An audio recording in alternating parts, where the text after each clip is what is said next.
Hello दोस्तों, नमस्कार। स्वागत है आप सभी का educational study one YouTube channel पे। तो देखिए दोस्तों, एसएससी सीएचएसएल एग्ज़ाम 2023 9 अगस्त थर्ड शिफ्ट का एग्ज़ाम ख़त्म हो चुका है।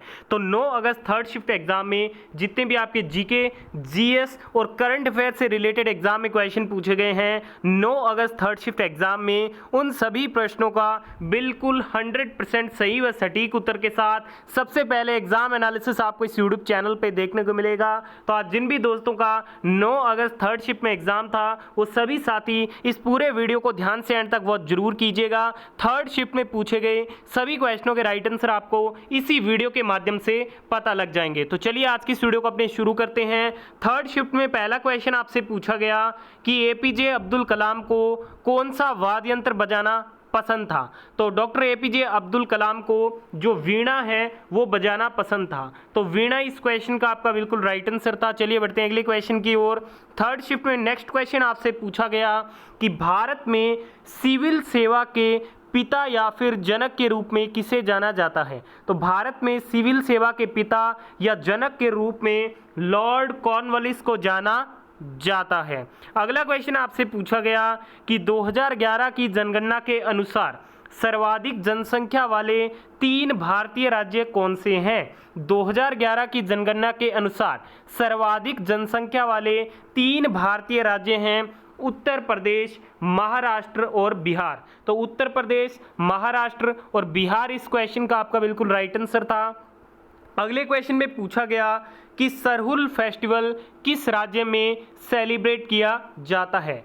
सरहुल फेस्टिवल की बात करते हैं तो ये भारत के झारखंड राज्य में मनाया जाने वाला एक प्रमुख त्यौहार माना जाता है। अगले क्वेश्चन में पूछा गया कि 2022 आईसीसी मेंस टी20 वर्ल्ड कप में सबसे ज़्यादा रन किसने बनाए थे।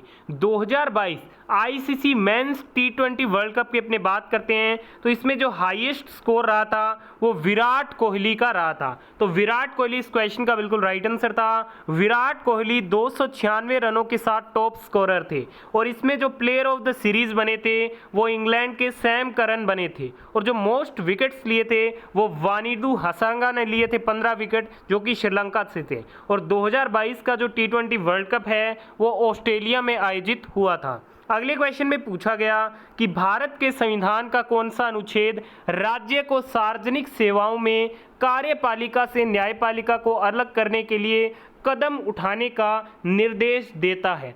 तो ये जो इसका उल्लेख किया गया है वो अनुच्छेद 50 में किया गया है। तो अनुच्छेद 50 इस क्वेश्चन का राइट आंसर रहेगा। और अनुच्छेद 51 में अंतर्राष्ट्रीय शांति और सुरक्षा को बढ़ावा देने के बारे में बताया गया है।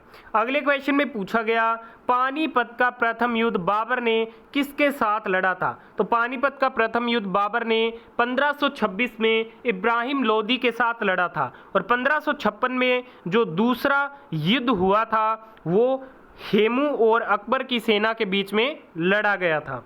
अगले क्वेश्चन में पूछा गया डीआरडीओ का स्थापना किस वर्ष में हुआ था। डीआरडीओ की जो स्थापना है वो 1958 में हुई थी। डीआरडीओ की फुल फॉर्म होती है defence research and development organisation. वर्तमान में doctor G Satish Reddy DRDO के क्या है, चेयरमैन हैं। नेक्स्ट क्वेश्चन में पूछा गया निम्नलिखित नदियों में से कौन सी एक भ्रंश घाटी से होकर बहती है। तो ऑप्शन में आपको तापी नदी दिया गया था जो कि इस क्वेश्चन का करेक्ट आंसर था। ये सतपुड़ा रेंज में बैतूल जिले मध्य प्रदेश में उत्पन्न होती है। ये अरब सागर में मिल जाती है। नर्मदा के अलावा तापी एकमात्र नदी है जो पश्चिम दिशा में बहती है और एक भ्रंश घाटी से होकर क्या है, बहती है।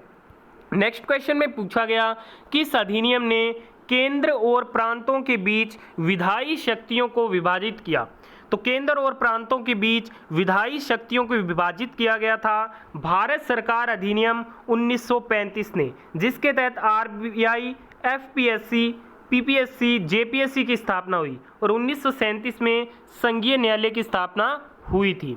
अगले क्वेश्चन में पूछा गया सांडों की लड़ाई जलीकट्टू प्रतियोगिता किस राज्य में होती है। तो ये तमिलनाडु में होती है।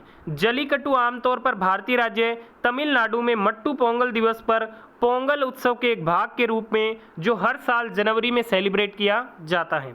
अगले क्वेश्चन में पूछा गया साइटोकाइनेसिस से आप क्या समझते हैं। तो ये वह प्रक्रिया है जिसके द्वारा एक कोशिका माइटोसिस या अर्धसूत्री विभाजन के बाद 2 बेटा कोशिकाओं में विभाजित हो जाती है। तो आज की थर्ड शिफ्ट में पूछे गए सभी क्वेश्चनों का एनालिसिस हो गया। वीडियो को यहाँ तक देखा, धन्यवाद। वीडियो पसंद आई है तो प्लीज़ वीडियो को लाइक, शेयर और चैनल को सब्सक्राइब करना मत भूलिएगा।